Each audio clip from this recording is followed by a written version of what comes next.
Hello, everybody. My name is Micah, and I go to Thaddeus Stevens. I'm from Harrisburg. But today I'm doing a project on why we should be able to own exotic animals as pets. Who has ever wanted an exotic animal as a pet when they were a kid? I'm going to give y'all a couple seconds to shout it out or think about it if you don't know.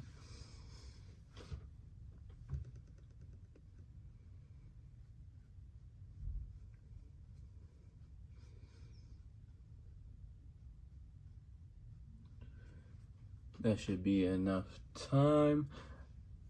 I'm gonna take a bet that at least someone said a tiger or a lion, because that's like everybody's top animal that they wish they could have. But the animal I always wanted was a wolf, because wolves, they're like dogs, but, well, in my opinion, they're like dogs, but they're bigger and better and faster. But they're also they're like more predator. They're more predator than a dog. So I just think that they're way cooler than a dog. If I could have a wolf or a dog, I'm definitely taking the wolf over the dog. My opinion on exotic animals, I feel like if the owner can take care of them, then they should be able to keep them. So, for example, if the guy wants a tiger, if he has the money to afford a tiger, then I think he should be able to buy it, and that if he can keep up with the food and that he has enough space for the tiger, I feel like then it's okay, because a tiger eats more than a regular dog or cat. So, and they eat meat, so the food's gonna be way more expensive, and the space they need, they're big animals, so they're gonna need more space than a dog. Like, you can't throw them in like a 5 feet backyard. It's not enough space for a tiger or a shark. You're gonna need a tank. Say you want a great white shark, you're gonna need a tank for that shark.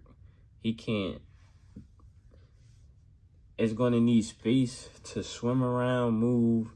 Like, it can't be, say if the shark's 10 feet, you can't get a 10-foot tank. That's not enough space. You need more than that. And the same thing with the food. You're gonna need more food than an average animal, because it's a shark. But if you could have an exotic animal, what would it be? And I'm gonna give you a couple seconds again. Shout it out. Think about it.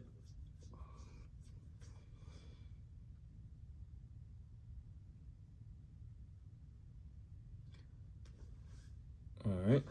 I'm gonna have to take a guess that most people said lion or tiger. Who doesn't want a lion or tiger? Even now, I mean, I would take a wolf over a lion or tiger, but I'm pretty sure someone still said a lion or tiger. Reasons that could be a problematic to owning an exotic animal. One, they're very dangerous depending on the animal. So like I said, a tiger or a shark, those are dangerous animals that could possibly attack you. Unlike a parrot, well, a parrot can attack you too, but it's like more or less of a chance and more or less life threatening than a tiger. But they do need special care, as in food and space, like I said before. Some might not be able to adapt to their habitat that the owner is keeping them in. So, like, there's people that go in the wilderness and take exotic animals from their home when their lifestyle is already hunting for their food or living on their own. But when they get to like the city or something and they get hungry, their natural instinct is going to be to hunt for their food. So that's where you might get attacked. And if it doesn't attack the owner, it might attack somebody else because they haven't seen them before or not familiar. Some people don't know how to treat exotic animals because they feel like since they're bigger that they need different treatment than like a regular dog.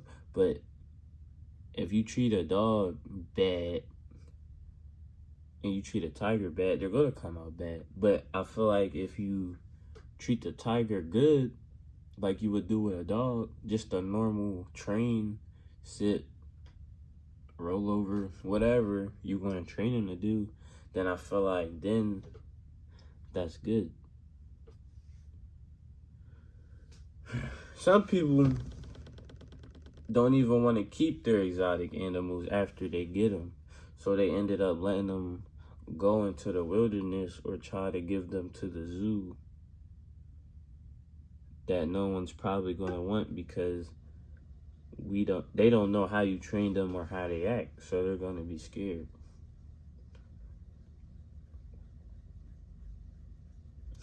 Some zookeepers actually sell animals that already have been captured. So, like I said, they're not going to adapt to moving around like that from going to a zoo and then to somebody's house in their backyard. That's not good. Some exotic animals escape from their home and then they run around not knowing where they're at. Some animals have diseases such as herpes B, monkeypox, and salmonellosis. But the federal law says if they are endangered, you can't have them. So if they're like going extinct, then you're not allowed to keep them as a pet. Advantages of having an exotic animal is, well, for one, they're exotic, so most likely no other person are going to have them. They're unique. It's a new learning experience. Certain exotic animals actually don't need special care. So like a parrot. A parrot doesn't really need special care. You just get them a little cage and food. That's not nothing too crazy. Depending on your animal, you could use them as a guard dog or animal or a hunting animal, depending on how you train them. Like I said, depending on how you train them, I feel like it depends on how the animal will come out. Baby exotic animals are 10 times more easier to train than a full-grown one. I don't think anyone can train a full-grown tiger and it's going to listen. Other than if you start with the baby, then train it, then it'll go up. Over 5,000 tigers are privately owned already in secret, but the country doesn't know. Depending on the animal you have, enough money and space, you could live perfectly fine with that animal. So I don't think there would be any clauses. And good training while they're young will affect them when they get older. In conclusion, I'm saying if you have enough money and space for the exotic animal, then yes, you should be able to have it as a pet. So as you can see here, this is NBA Youngboy, and that's Mike Tyson with tigers that they had as pets. And that's my presentation.